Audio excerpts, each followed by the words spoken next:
Hi guys, today I'll be showing you how to make these cool jars, and you only really need basically only a few things. First, you need some paper towels or some sort of cloth, masking tape or some other sort of tape. This is artist's tape. And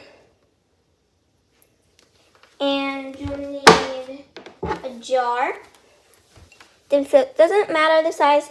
It doesn't even have to be a jar. It could be an empty, like, Coke bottle or something.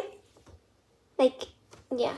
And then some sort of brown paint. It doesn't have to be brown, but I find brown makes a really cool color when it's done. So this one is raw umber. It's a very nice color of brown.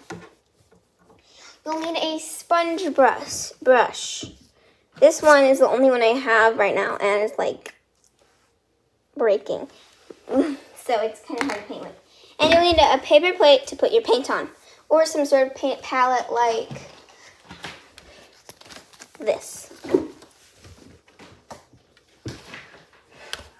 So let's get started. You're gonna need your tape and your jar right now. The paint, the paper towels, and all the things to paint with are needed later, after this step, which takes a little bit of time. You're gonna take your tape and put it into small bits. I can't get it off. Okay, there we go. It's covered in paint. I don't know. Well, I might get paint off my fingers on it here. But anyways, you're gonna take a strip of tape. Now, you don't want it this long, and you don't want to wrap it around the jar. You're gonna break it into smaller pieces. I find it easiest if I put them on the table, and then I can grab them when I need them, because it's much easier to have pre-ripped pieces than having to rip them right when it's time for a new piece. So you can go from about this long to about half the size of this one. Those are the best sizes, but depending on the type of jar you have, you could have a huge jar or you could have a little bottle. Use whatever size of tape is needed, but I think small pieces look the best. So you're going to take your jar and you're going to start layering pieces of your tape on here. So I like to overlap it so it looks really cool, and the paint catches in the little places where the tape ends. And it adds a cool, like, shadowy effect. So you're just going to keep layering them until you get the whole jar covered. But do not cover up here, because you might want to add the lid back on sometime.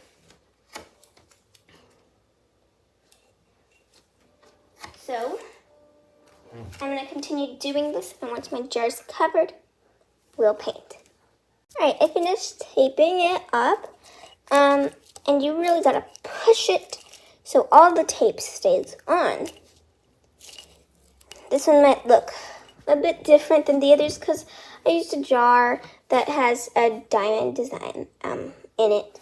So it might outline that when I'm painting over it, but it might not. We'll see. We're going to press or push or whatever. Put our plate onto our plate. You don't need too much. I might have even put a little too much on the plate, but I can always make another one to use the paint for. So you're going to go ahead and take your brush, which you will need, and you're going to start painting on the jar. You can dab it, you can paint it. And then, once you get a little bit, like about this much, maybe even less, take your paper towel. We're not going to take it all off, but we're going to go like this and pat it and do all that stuff. Push it. This will help it dry faster, and then what makes it look how it looks instead of looking just painted. It makes it look really cool and old. You just keep doing that over and over.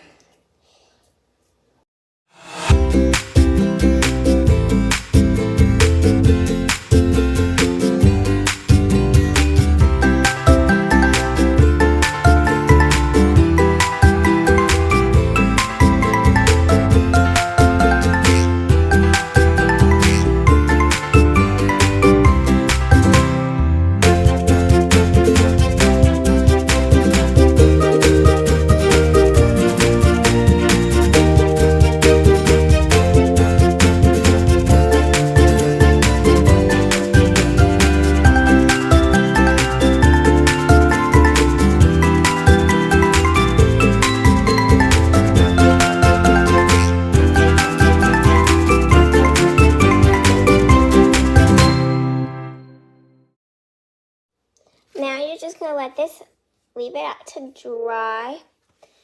And it should be dry in a couple of minutes because it's dabbed paint. It's not going to take that long to dry. So yeah, that's what it looks like right here. Here's how it looks when it's finished. And I hope you like it. You can do it on any type of material, any type of container. I think it works best on glass, but I'm not sure. I've only done it on those 3 jars. So I hope you liked today's video, and I hope you have a great rest of your day.